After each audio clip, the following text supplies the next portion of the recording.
अस्सलाम वालेकुम बेटा, hope you all are doing great. So आज की वीडियो में हम बात करने लगे हैं formula use in chapter number 1 grade 10 general waves properties. अच्छा, it is important to understand the formula, what the formula is saying. आपसे फार्मूला कह क्या रहा है, फार्मूला में जो वेरिएबल्स हैं उनका क्या मतलब है, तो ये बहुत ज़्यादा इंपॉर्टेंट है और आज इसी के ऊपर हम बात करने लगे हैं। So the first formula that we will use is frequency. we have seen is it a lot कि f is equal to 1 over time। अच्छा, अब ये फार्मूला किस चीज़ का है? ये फार्मूला है फ्रीक्वेंसी का। अच्छा, अब सवाल ये पैदा होता है, what is frequency? So frequency is what is happening in 1 second.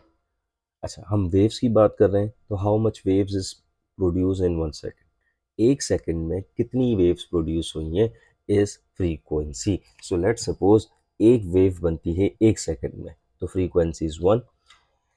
एक वेव बनती है 2 सेकेंड, तो 1 सेकेंड में हाफ वेव बनेगी, तो फ्रीक्वेंसी इज हाफ। ठीक है।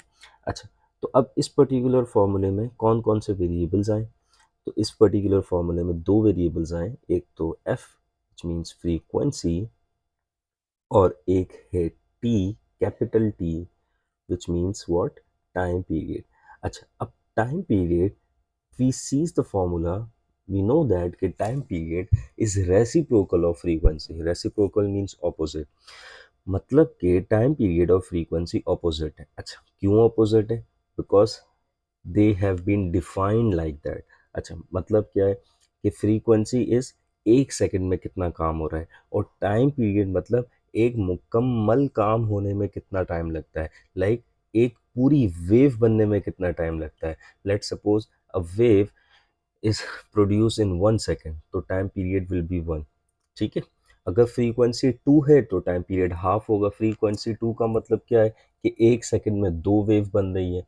अच्छा, तो एक वेव कितने सेकंड में बनेगी? आधे सेकंड में बनेगी, तो time period will be half. So that's why frequency and time period are opposite. अच्छा, टाइम पीरियड जो है वो आप अपनी डेली लाइफ में बहुत यूज़ करते हैं। लाइक क्लास का एक पूरा टाइम जो है, it will be the time period sorry, it will be the time period, और वो हम पढ़ते हैं।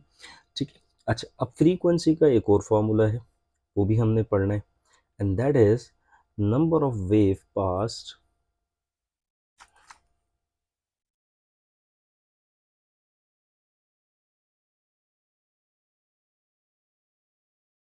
divided by the time। So there are two formulas which you can use, you have to use in this particular chapter about frequency। It means that अगर आप frequency पढ़ने लगे हैं, so you have to learn these two formulas, otherwise you won't be able to understand fully about the frequency। And the third formula is of the wave speed। So wave speed को पढ़ना भी बड़ा ज़रूरी है, क्योंकि we are talking about the wave। So this formula is V equal to F lambda। अच्छा, so this formula is of wave speed, and इसमें other variables क्या हैं?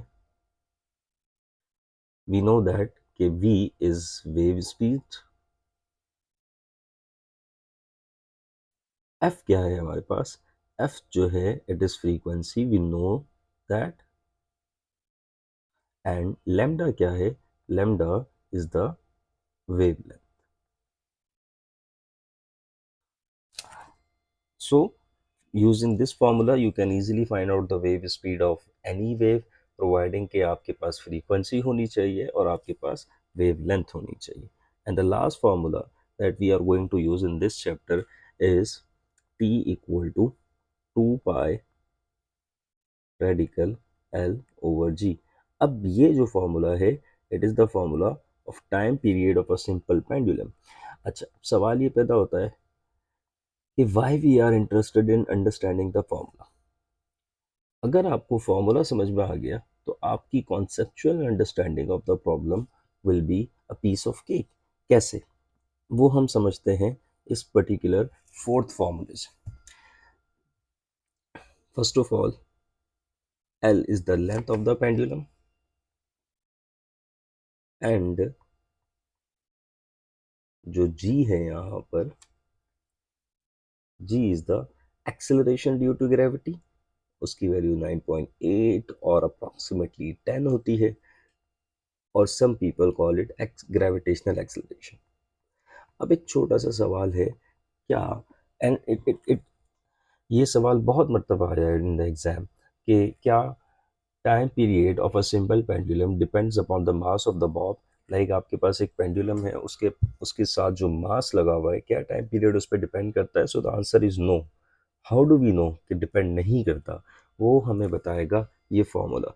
इस फॉर्मूले में कहीं भी जो है वो मास नहीं है। So it means that mass doesn't depend upon the time period of the pendulum.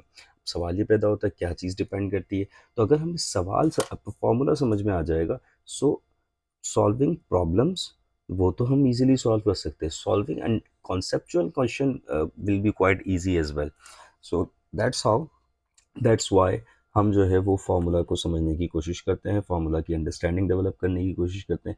अब जैसे ये फार्मूला है, वी नो दैट कि भाई यहाँ से टाइम पीरियड जो है it is directly proportional to the square root of the length.